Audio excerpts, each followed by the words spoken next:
নমস্কার, আমি দুলাল মজুমদার বলছি। আজকে মূলত যে বিষয়টা নিয়ে বলবো, বিশেষ করে এর হেডলাইন দেওয়া যায় যে পচা ডিম নিয়ে বামপন্থীদের আন্দোলনের যে গতি, যা তার যে আন্দোলন করছেন তাকে প্রতিরোধ করা যাবে না। বিষয়টা হচ্ছে আমাদের ২৬-এর বিধানসভা নির্বাচনে তৃণমূল হারার পর, পরাজিত হওয়ার পর এবং পলতার উপনির্বাচনের ফলাফল হওয়ার পর তৃণমূল দলটাই কংগ্রেসে মিশে যাওয়ার চেষ্টা করছেন এবং কংগ্রেসের সর্বভারতীয় নেতৃত্বের সঙ্গে কথা বলছেন, আলোচনা করছেন, দর কষাকষি চলছে। বলছেন সহসভাপতি লাগবে, সহসম্পাদক লাগবে, বিভিন্ন বিষয় নিয়ে বিভিন্ন মিডিয়ায় যা আলোচনা বেরিয়েছে সেসব বিষয় নিয়ে বেরোচ্ছে। মূল উদ্দেশ্যটা কি? মূল উদ্দেশ্য হচ্ছে পশ্চিমবাংলায় বামপন্থীরা যে বিশেষ করে দ্বিতীয় পলতার যে নির্বাচন হলো, উপনির্বাচন হলো, সেই উপনির্বাচনে বামপন্থীরা দ্বিতীয় স্থান পেয়েছেন, ভালো রেজাল্ট করেছেন। ৩,০০০ ভোট থেকে প্রায় ৪০,০০০-এর মতন ভোট পেয়েছেন। অনেক ভোটের পার্সেন্টেজ বেড়েছেন, ২০% ভোট পেয়েছেন। এই বিষয়টা নিয়ে হচ্ছে চিন্তিত শুধু কংগ্রেস না, আমাদের দেশের একচেটিয়া পুঁজি যারা হচ্ছে গরিব শ্রমজীবী মানুষের বিরুদ্ধে, তাদেরও মাথা ব্যথা হয়ে গেছে। এখন যে কথাটা বলছিলাম যে পচা ডিম নিয়ে তো বামপন্থীদের যে আন্দোলন, বামপন্থীর যে গতি, তাকে প্রতিরোধ করা যাবে না। আপনাদের মনে আছে ১৯৯৮ সালে তৃণমূল কংগ্রেস তৈরি হয়, কংগ্রেস থেকে বেরিয়ে এসে তৃণমূল কংগ্রেস তৈরি হয়। সেই সময়টায় তৃণমূল কংগ্রেসের যিনি নেত্রী, তিনি একটা কথা বলেছিলেন, বিজেপি অচ্ছুত না। সারা ভারতবর্ষে তখন সবাই বিজেপি দলের সঙ্গে দূরত্ব বজায় রাখছেন, প্রায় দলেই দূরত্ব বজায় রাখছেন। সেই সময়ই উনি তৃণমূল কংগ্রেস জন্ম দিয়ে বলছেন তৃণমূল অচ্ছুত না। আমাদের তারপরে নির্বাচনে তৃণমূলের সঙ্গে অ্যাডজাস্ট করলেন, সেই ইতিহাস আপনারা জানেন। দমদম লোকসভায় বামপন্থীরা হেরে গেলেন, যাদবপুরে হেরে গেলেন। 16টা সিট, 42টা সিটের মধ্যে 16টা সিট হেরে গেলেন, 26টা বামপন্থীরা পেলেন। লোকসভা নির্বাচন বলুন, 2001-এর বিধানসভা নির্বাচন বলুন, 4 সালে লোকসভা নির্বাচন পর্যন্ত হচ্ছে তৃণমূল কংগ্রেস বিজেপির সঙ্গে অ্যাডজাস্ট করে লড়লেন, নির্বাচনে লড়লেন বামপন্থীদের বিরুদ্ধে। আবার উনি মন্ত্রিসভায়ও থাকলেন, অটল বিহারী বাজপেয়ীর সঙ্গে রেলমন্ত্রী হলেন, রেলমন্ত্রী থাকলেন।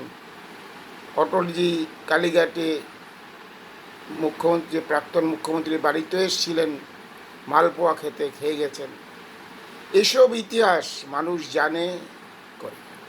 এখন বিষয়টা হচ্ছে যে 11 সালের নির্বাচনে কংগ্রেস তৃণমূলের সঙ্গে অ্যাডজাস্ট করে সেই জোটে ছিল।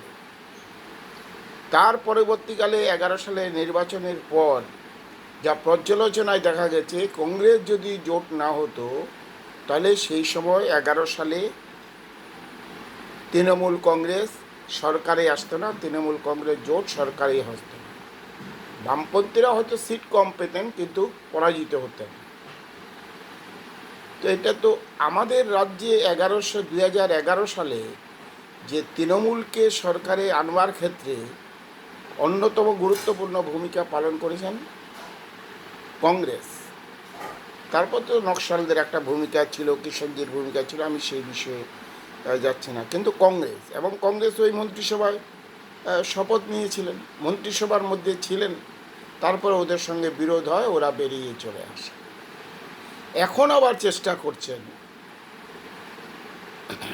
যে আবার এই যে তৃণমূল প্রায় মৃত পচা ডিমের মতন হয়ে গেছে, কেউ সমর্থন করছেন না, করছেন না। এবং শোনা যায় যে তৃণমূলের কোনো নেতৃত্বের কথাই ইন্ডিয়া জোটের একটা মিটিংও করলেন কোনো কথা। এখন ওদের নেতৃত্বের মধ্যে কথাবার্তা বলছে, দর কষাকষি চলছে, সেটা হচ্ছে কিভাবে তৃণমূলকে নিয়ে যাওয়া যায়, দলে নিয়ে যাওয়া। তাহলে তৃণমূল কংগ্রেসের বিরুদ্ধে তো একসময় বামপন্থীরা লড়েছে। এখন কারো প্রগতিশীল মানুষ, বামপন্থী মানুষ হচ্ছে কি হবে, কোথায় কে যাবে সেই চিন্তা না। বামপন্থীদের জিততে হবে লড়াই করে, সংগঠনের উপর দাঁড়িয়ে, মতাদর্শের উপর দাঁড়িয়ে। কে কার সঙ্গে গেল, কে কার সঙ্গে থাকলো সেটা বড় কথা না, লড়াই সংগ্রাম করেই জিততে হবে। আর আরেকটা কথা যে আমাদের মনে রাখতে হবে যে পচা ডিম দিয়ে কিছু হয় না। তৃণমূল কংগ্রেস 15 বছর ধরে মানুষের উপর যে অত্যাচার করেছেন, মানুষ বলতে আপনি যদি মানুষ বলেন, ছাত্র যুবদের কাজের যা ক্ষতি করেছেন, সরকারি কর্মচারীদের যা ক্ষতি করেছেন, অর্থনৈতিকভাবে ক্ষতি করেছেন। বলতে গেলে আমি যে এর আগেও একটু বলেছিলাম যে মানি সার্কুলেশন, টাকার যে ঘোরে, সরকারের উদ্যোগে টাকা যে বাজারে আসে সেই টাকাই তো ঘোরে। আপনি তৃণমূলে আমলে বা এখনই যান কোনো বাজারে, কাউকে জিজ্ঞেস করেন বাজার কেমন, বলবে বাজার ভালো না।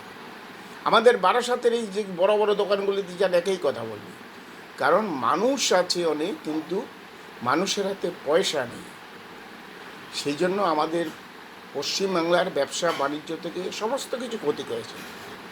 আজকে সেই তৃণমূল কংগ্রেস নিয়ে সেটা হচ্ছে তাকে নিয়ে চলবার চেষ্টা করছেন কংগ্রেসের মধ্যে।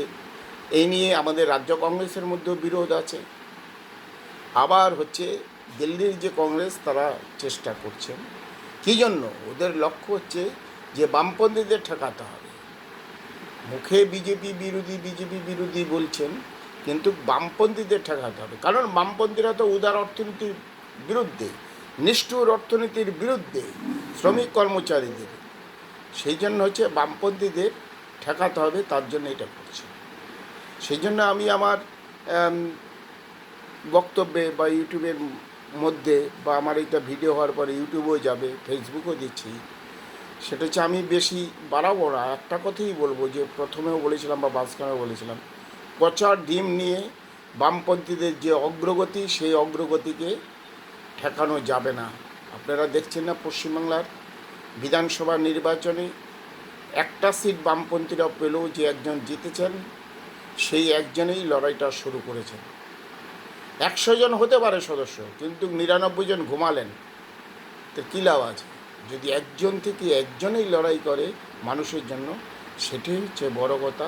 সেইভাবেই আগামী দিন লড়াই সংগ্রাম চলবে। আবারও বলছি, পচা ডিম দিয়ে বামপন্থীদের ঠেকানো যাবে না, এই কথা বলে আমি আমার বলা সমাপ্ত করলাম।